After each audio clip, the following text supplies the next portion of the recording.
Project Zomboid Devblog, June 17th, 2021. Multiplayer status update. The bad news. Anything up to 6 months. So, see you multiplayer guys in December. The good news. Clear that we can't just continue this release drought in the meantime. Releasing a 6-month backlog of changes, fixes, optimizations, and upgrades. After that, the Noiseworks overhaul, map updates, and some soon trademarked gameplay features. Thirstoids are going bi-weekly. Every other week will be a multiplayer focused Thirstoid. Link in the description if you want to read through it all yourself.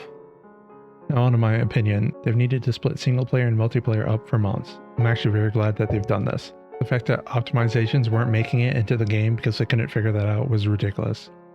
First they stopped updating the official version of the game, then they stopped updating the beta version of the game, which became the de facto official version since it's been years of no official updates. All the while, weekly devblogs dangled tasty treats in the community's direction. As I stated in the blog, they want multiplayer to come out as jank-free as possible, yet they always feel rushed by both the community and the devblog's deadline to get something to show off once a week. As for multiplayer, it comes when it comes. They just recently did their transition to client-side zombies. Even though they had positive posts every week about the multiplayer, it was obvious you can't change your system and expect it to be good in 2 months. They don't explain what's actually gone wrong, but I gotta wonder if some fresh faces were given access to the multiplayer and brought a ton of issues into focus.